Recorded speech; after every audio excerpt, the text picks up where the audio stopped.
All right, let's get to our next game here.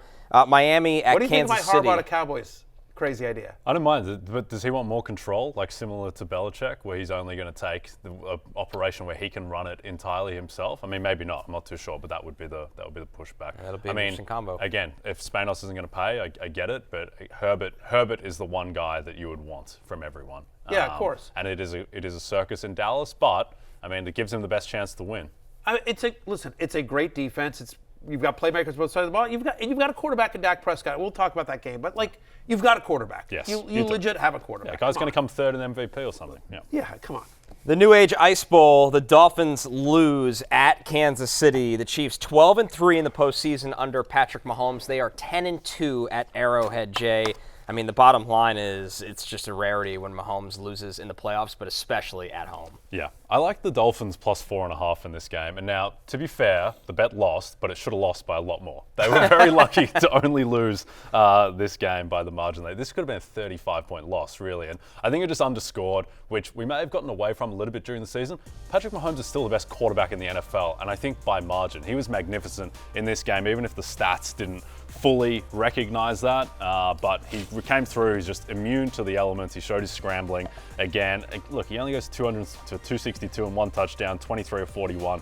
But given the conditions and given what Tua looked like on the other side, I thought Mahomes was excellent in this one. Kelsey had some bad drops too. Again, it's freezing there. I mean, you'd see these viral videos of people opening waters or beers, and the liquid would immediately freeze. Look at Mahomes' helmet. Right. I mean, exploded. It's just it's sort of crazy there. I mean, they couldn't do anything. What was insane to me, insane is the wrong word. What was surprising to me is that Andy Reid's offense didn't look anything like an Andy Reid offense. They did what they should do in the playoffs based on what this team has done all year. They played good defense and they ran the ball. Yep. Pacheco was awesome, as always. Again, that was one of the prop bets that we talked about, and that cashed and easily. Easily. And it was nice to see, just like we saw Puka Nacua in the Lions game, nice to see Rashee Rice, when it matters the most, step up. By the way, I'm going to say this right now. I've just thought about this. I don't know. I'm not there yet, but as I start thinking about my ride or die for next year, Rashee Rice is going to be on the list. Yeah. No, he should be. He's going to be on the receiving votes consideration list, right? Again, 90 receiving yards in 3 of the past 4 games, 125 in back-to-back. He's doing it all, and obviously you have the trust of 15. Mahomes was like, all right, these weathers, I'm not going to Marquez Valdes-Scantling. I'm not screwing around with any of this anymore. Yeah.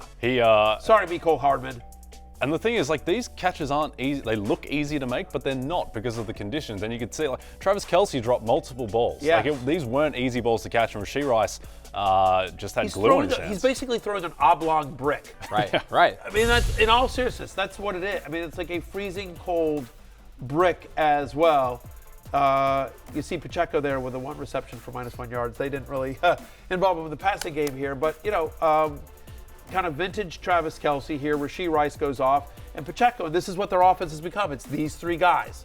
They've stopped screwing around, trying to distribute the ball, which is what he was trying to do last year, what he was trying to do earlier in the year. They're like, no, I'm sorry, any of these other guys. Democracy has needed to go out the door in that offense for a while. Right. Now we finally have the dictatorship of Rashee Rice, Travis Kelce, and Isaiah Pacheco. And Kelce, I mean, he was 7 for 71 in those conditions, is good. He still doesn't look close to himself. No. He doesn't look anything like himself. That would be the concern for the Chiefs, who likely will go to Buffalo next week. And if that is the case, they're going to need more closer to peak Travis Kelce. They certainly are, because that'll be another cold weather game. Other side of the ball here, I want to talk about Miami. I want to give, everyone's going to talk about Mahomes because he's Mahomes, right? And, Andy Reid, the frozen mustache, you're going to see all that. Okay, fine. But I think the defense of the Chiefs played unbelievable here, as they have all year, and L'Jarius Sneed and along with Steve Spagnuolo, their defensive coordinator, came up with a great game plan for Tyreek Hill. They shut him down, and I think that I'm a Mike McDaniel fan. I'm a fan. But he got out-coached in this game. Oh, yeah. They didn't look prepared. Yeah. Also, a year after, he couldn't get the plays into Skylar Thompson in time in the Buffalo game. Like, that was a complete mess last year. And now, this year, and here's the problem, too, with Tua in this offense. Like, you can say, all right, it's an ice ball. It was kind of an outlier. Like, I'm sorry, but Mike McDaniel and Tua, they play in the same conference as Patrick Mahomes, Josh Allen, Joe Burrow, and Lamar Jackson. It gets cold in those places in the playoffs. Like, they're going to have to learn how to play in these games, and they look totally unready for it on Saturday night. Yeah, I mean, look, I don't blame the defense. I thought the Dolphins' defense, all things considered, played pretty well. Like, to your point, it could have been much worse. Like, I think they were sort of gutty. They were missing 5 starters. 2 of their key backups were out. I mean, they were just decimated on the defensive side of the ball.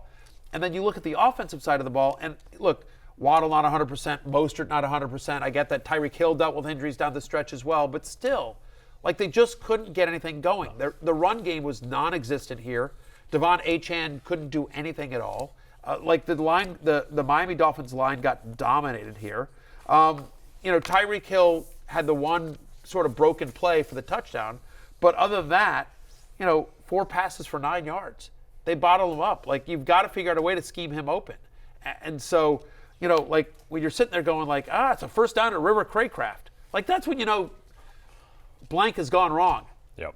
Yeah, and this is something where I think it was the same in the Dallas game, which we'll get to, but when you're down by this much, as Miami were, stop trying to throw 7-yard passes. Like, these passes need to be going 25 yards in the air downfield. You're down by so much. You need, even if Tyreek Hill's not open, you still need a pass interference call. You need the chance of being able to score quickly, and it just seemed like they never fired a shot at all. And it wasn't so much the defense, to your point. I think the Fangio had the right idea with just cover 0, just like, let's create some variance on defense. It's just the offense, outside of one terribly underthrown ball that resulted in a touchdown, they just did absolutely nothing. And I think that's why all the conversation right now is around Tua. And, of course, we got to hear from Tua on all these struggles after the very disappointing end to the Dolphins season.